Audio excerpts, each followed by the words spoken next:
एक शांत और अमीर परिवार, 3 लाशें, एक हथौड़ा और एक ऐसा खूनी खेल जिसने पूरे इलाके को हिलाकर रख दिया।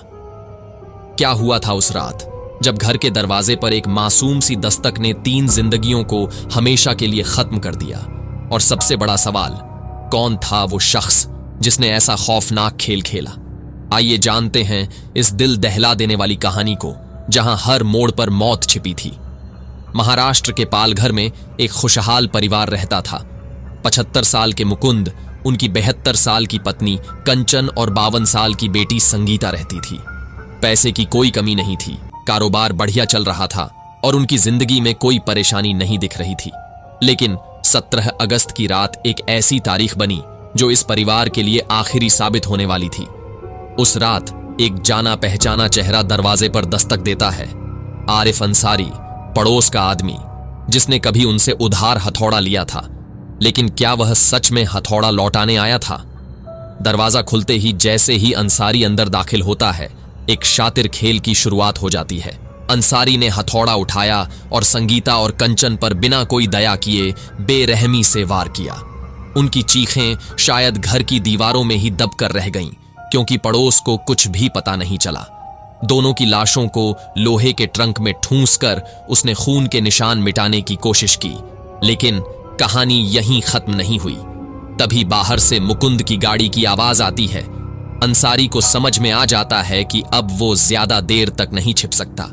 वो घर में ही एक कोने में छिप जाता है और इंतजार करता है मुकुंद के अंदर आने का। जैसे ही मुकुंद घर के अंदर कदम रखते हैं, अंसारी उन पर भी वैसा ही हमला करता है जैसा उसने कंचन और संगीता पर किया था।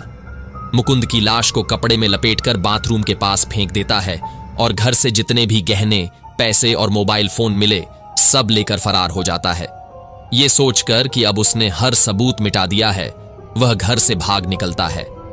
लेकिन कहानी का असली ट्विस्ट अभी बाकी था।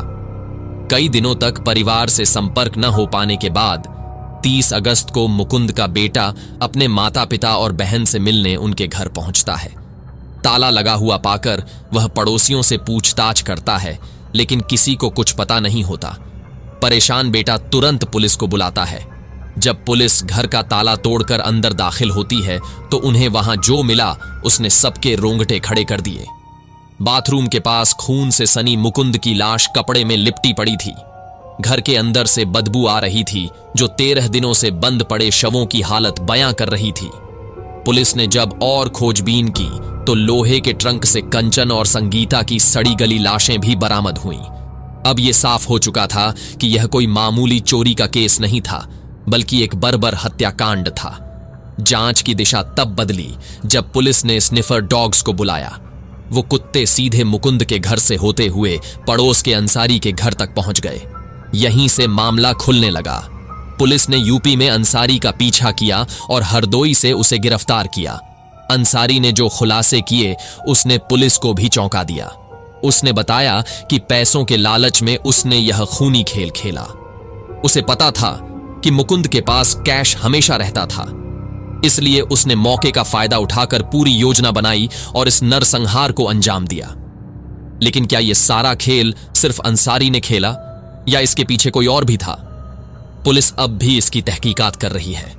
एक सवाल जिसने सबको चौंका दिया, क्या इस पूरे खेल में अंसारी अकेला था या और भी कोई इस खौफनाक खेल में शामिल था? इस केस के बारे में आपकी क्या राय है? क्या आपको लगता है कि अंसारी के अलावा भी कोई और इस वारदात में शामिल था? हमें कमेंट में बताइए और देश दुनिया की क्राइम स्टोरीज के लिए देखते रहिए अधूरे राज यूट्यूब चैनल को। धन्यवाद।